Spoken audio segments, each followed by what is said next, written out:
अस्सलाम व्यूअर्स, मैं मुश्ताक करल और आज हम बात करने जा रहे हैं पीएचडी के हवाले से। बात स्टूडेंट ने पूछा है कि पीएचडी के हवाले से कोई वीडियो तैयार की जाए, ख़ास तौर पर जो गवर्नमेंट की तरफ से न्यू पॉलिसी आई है पीएचडी के हवाले से, उसमें क्या रिलीफ मिला है और मिनिमम क्राइटेरिया क्या है और इसके लिए एज लिमिट क्या है। तो वीडियो स्टार्ट करने से पहले आपसे वही पुरानी बात करेंगे कि आप एमए उर्दू के स्टूडेंट हैं तो हमारा सालिब नसर, इकबालियात, उर्दू तनकीद और उर्दू लिसानियात का पेपर बिल्कुल कंप्लीट हो चुका है। प्लेलिस्ट में उसकी वीडियोस मौजूद हैं। MA political science, MA international relations और एलएलबी के स्टूडेंट चाहें तो हमारी प्लेलिस्ट में वीडियोस देख के अपने एग्ज़ाम्स की तैयारी कर सकते हैं। पीएचडी जिसको आप जो मुखफ़्फ़फ़ है डॉक्टर ऑफ फ़िलासफ़ी, पाकिस्तान के अंदर यूनिवर्सिटी की सबसे बड़ी जो डिग्री है वो अमूमन इससे पहले 1 जनवरी 2021 से पहले ये डिग्री एमफिल के बाद होती थी। 18 इयर्स एजुकेशन के बाद ये डिग्री थी। इसका जो मिनिमम दौरानिया पहले भी था अब भी है वो 3 साल का है। 3 साल के अंदर ये डिग्री कंप्लीट होती है। इसमें जहाँ तक स्टूडेंट ने पूछा है कि एज के हवाले से, तो इसमें कोई एज लिमिट नहीं है। आप किसी भी एज में पीएचडी में एडमिशन ले सकते हैं।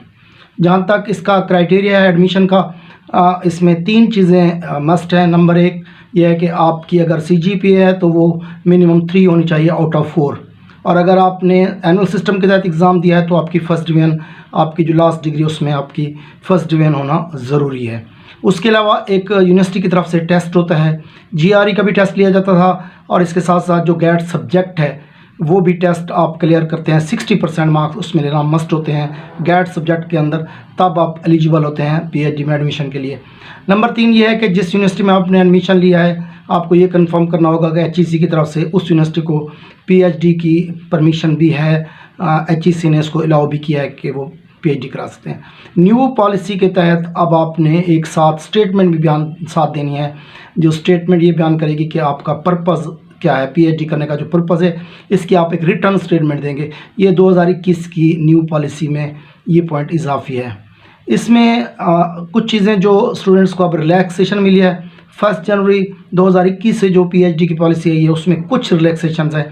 वो 3 तो सबसे बड़े फ़ायदे हैं, वो 3 चीज़ें सुन लें। एक तो ये है कि इससे पहले आप एमफिल के बाद पीएचडी करते थे, अब एचईसी ने इसको बीएस के बाद या एमए के बाद भी डायरेक्ट पीएचडी की इजाज़त दे दी है। इसमें दौरानिया का इजाफा नहीं किया गया, दौरानिया वही 3 साल का है। अलबत्ता इसमें जो स्टडी वर्क है, क्रेडिट आवर्स हैं, वो बढ़ा दिए गए हैं। 48 क्रेडिट आवर्स आपने कंप्लीट करने होंगे। जहाँ तक इसका मैक्सिमम दौरानिया है वो 8 साल तक का था, अब इसको बढ़ा के 10 साल कर दिया गया। इनके अगर कोई स्टूडेंट जेन्युइन रीज़न बयान करता है कि वो 8 साल के अंदर अपनी डिग्री कंप्लीट नहीं कर पा रहा, तो वो अपनी रीज़न्स रिटर्न देगा। उसको यूनिवर्सिटी देखेगी कि क्या वो वाकई ऐसी रीज़न थी जो स्टूडेंट के कंट्रोल से बाहर थी, तो उसको 2 साल की रिलैक्सेशन दे सकते हैं। 10 साल के अंदर ये डिग्री वो कंप्लीट कर सकते हैं।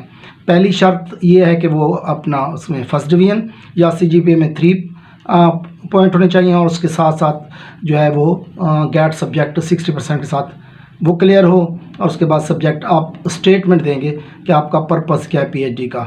एज लिमिट इसमें कुछ भी नहीं है।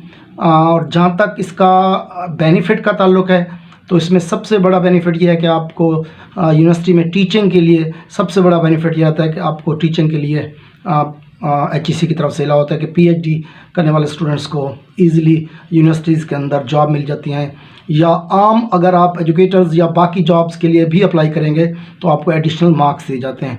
जॉब होल्डर जो लोग हैं जब वो पीएचडी करते हैं तो उनको मिनिमम 7,000 और बाज़ प्रोविंसेस के अंदर 10,000 पर मंथ अलाउंस भी दिया जा रहा है। और इसके साथ साथ एजाज़ी तौर पर वो डॉक्टर्स भी कहलाते हैं। तो डॉक्टर्स ऑफ फ़िलासफ़ी जो है वो पीएचडी बेसिकली डिग्री जो है इसका बुनियादी जो टाइटल है वो डॉक्टर्स होता है। तो पीएचडी करने वाले स्टूडेंट जो है वो डॉक्टर्स भी कहलाएंगे। उर्दू के अलावा बाकी जितने सब्जेक्ट्स हैं उनका जो मीडियम है वो इंग्लिश है। मास सिवाय पीएचडी जो उर्दू में है वो उर्दू में होगी, बाकी तमाम सब्जेक्ट्स की जो पीएचडी है उसका जो मीडियम है वो इंग्लिश है। इसके बाद एक और चीज़ के स्टडी वर्क आम तौर पर इससे पहले जो स्टडी वर्क था वो 1 साल का स्टडी वर्क था और 2 साल का रिसर्च वर्क होता है। इसमें रिसर्च वर्क के अंदर आपने एक रिसर्च कंप्लीट करनी होती है, और रिसर्च के साथ साथ एक शर्त और भी है कि पीएचडी की डिग्री उस वक्त आपको अवार्ड की जाएगी जब आपने इसी अरसे के दौरान एटलीस्ट कोई एक रिसर्च आर्टिकल लिखा हो पाकिस्तान के किसी भी HEC से रिकमेंडेड जो जर्नल्स हैं उनमें आपका एक आर्टिकल ज़रूर छप चुका हो, रिसर्च आर्टिकल आपका पब्लिश हो चुका हो, ये तब जाके आपको ये डिग्री अवार्ड की जाएगी। तो ये PhD के हवाले से मुख्तलिफ क्वेश्चंस हैं। हाँ, इसमें जो एक बड़ा फ़ायदा अब के स्टूडेंट्स को मिल रहा है, जो HEC की तरफ से नए रूल्स में इजाज़त दे दी गई है। अलबत्ता यूनिवर्सिटीज़ चाहें तो इसमें वो अपनी तरमीम भी कर सकते हैं और यूनिवर्सिटी चाहें तो अपनी शर्त लगा सकते हैं, लेकिन HEC की तरफ से वो पाबंदी ख़त्म कर दी गई है कि अगर कोई स्टूडेंट किसी सब्जेक्ट में PhD करता है तो इसके लिए इससे पहले रूल्स ये थे कि उस सब्जेक्ट में उसने MPhil किया हुआ हो। तो अब ये शर्त नहीं है, अब वो उस सब्जेक्ट में PhD कर सकेगा जिसमें उसका वो BS या MA नहीं होगा, तो किसी भी और सब्जेक्ट में भी वो PhD कर सकेगा बशर्ते कि वो बाकी क्राइटेरिया पूरा करता हो। यूनिवर्सिटीज़ अपने क्राइटेरिया खुद सेट करेंगी, लेकिन HEC की तरफ से ये पाबंदी ख़त्म कर दी गई है।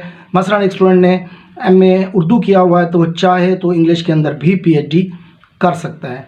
इसके बाद जो स्टूडेंट ने इस ऑलरेडी MPhil कर रखा है या MS कर रखा है, उनको ये बेनिफिट्स होगा कि जो अब 48 आवर स्टडी वर्क है, कोर्स वर्क है, इसमें 50% यूनिवर्सिटीज़ रियायत देंगी। 50% भी दे सकती हैं और हो सकता है वो मुकम्मल भी इसकी रियायत स्टडी वर्क का जो है वो उसमें स्टूडेंट को रिलैक्स कर सकती हैं। तो मिनिमम जो है इसमें 50% क्रेडिट आवर्स, जो 48 क्रेडिट आवर्स हैं उसको हाफ़ करेंगे। जिन लोगों ने ऑलरेडी MPhil किया होगा, जब वो डायरेक्ट PhD में एडमिशन लेंगे तो उनको यह बेनिफिट होगा कि उनको क्रेडिट आवर्स में कुछ रिलैक्सेशन मिल जाएगी।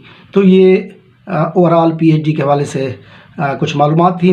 ओल्ड फार्मूला भी सामने रख दिया गया आपके सामने, जो यूनिवर्सिटी पहले PhD कराती थी और अब 2021 से जो PhD न्यू HEC ने रूल्स मुतय्यन किए हैं तो वो भी आपको बयान कर दिए गए हैं। इसके अलावा अगर आपके कोई क्वेश्चन है तो आप कमेंट्स में पूछें, इंशाल्लाह नेक्स्ट वीडियो में उन सब तमाम क्वेश्चंस का जवाब दिया जाएगा। अपना और दोस्तों का बहुत ख्याल रखें। अस्सलाम।